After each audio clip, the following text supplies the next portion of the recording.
lot of hardware there. That's right. We're jury shopping. Yeah, Kazakhstan cuisine. He ate good.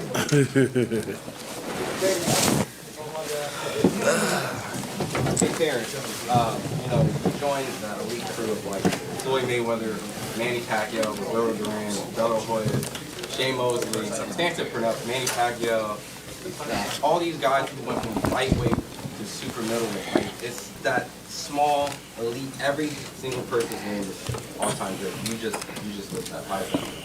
Oh, I feel great. It was one of those missions that we was on, and we wasn't gonna let nobody or nothing take it away from us. Chad, you've moved up multiple times. How does this time, moving up to 154, compare to the other times you've moved up, 147, 140? I felt great. It was no different from 147, to be honest.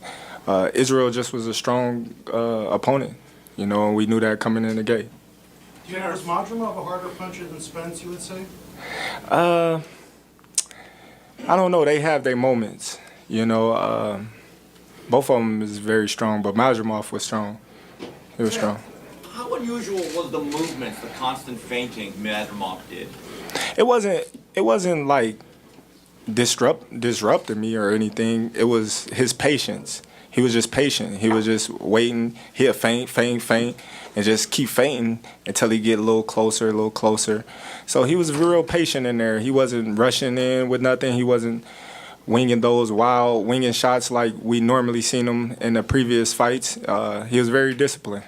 We're accustomed to seeing you switch between southpaw and orthodox throughout a fight, but you stuck to southpaw for most of this fight, even though you kind of kept getting with that right. Why not switch orthodox?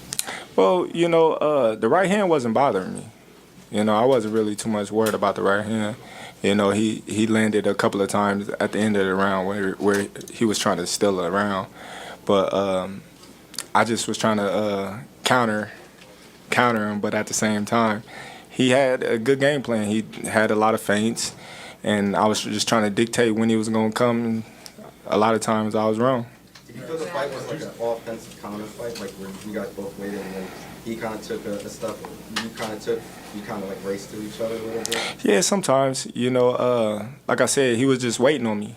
Like, he was doing a lot of movement, but at the same time, he was trying to counter me like I was trying to counter him. So it was a mixture of counter to counter. Did you see a lot of yourself in Madrimov? No, I won't say all that because I was touching him up with the jab. I think my jab was beating him up all through the fight, but he landed a couple of right hands that was telling for the judges to go ooh, or the fans, but it wasn't nothing that I ain't never seen before. Was there anything that surprised you about him?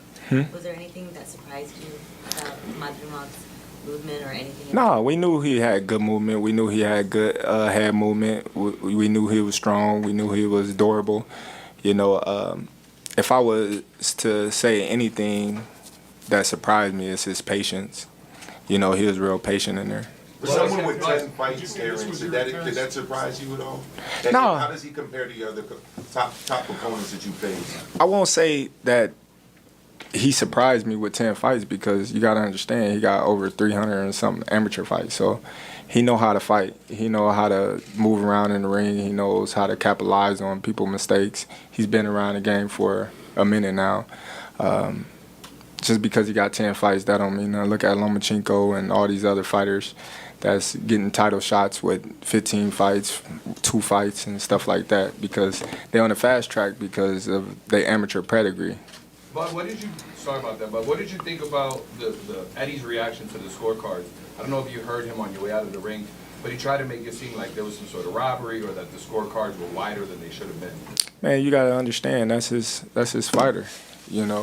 He's gonna say anything that he can to hype it up. He knows that guy lost, and so do his team, and so do he. Terence, can you talk to us about the sense of occasion tonight? About it was an incredible event to be at. You really soaked up the atmosphere on your walk in. You had the biggest smile on your face. It was an incredible event to witness for us in the media, for the fans. Can you talk to us about how it made you feel? Well, it made me feel great to see all the stars, all the people that came out to support Terence Crawford and Majumov.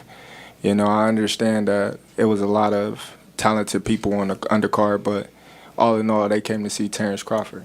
You know, when you look at the stands and the people, when they start filling up the seats, is when Terence Crawford was getting ready to fight.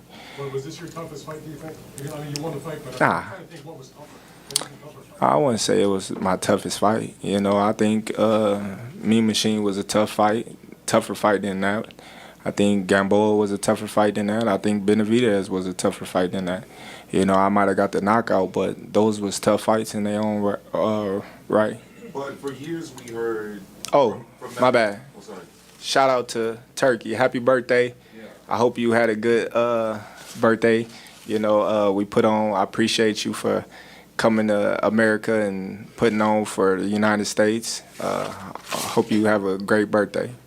So for years we heard from segments of the boxing public, you were on the wrong side of the street, you couldn't fight certain people because of promotional divides. Turkey delivered not just a fight for you, but an event. Can you talk to us about that? Well, you know, it's politics. Politics was blocking me out. A lot of the media was blocking me out because I wouldn't talk to them because they was switching up the narrative or they was wanting to be loyal to a certain promotional company, you know, and it didn't make it no better that I didn't care, you know, so we here now. Everything happened for a reason. The cream always rise to the top, you know, and if you look around, I'm the last man standing, and I was the one that they was talking so bad about. Are you happy to fight in other parts of the Do you world? feel like you got your revenge on all the people that was talking mad about you all these years? Shit, look at me. You know, look at me right here and look at a lot of them in the same room that was talking so negative about me.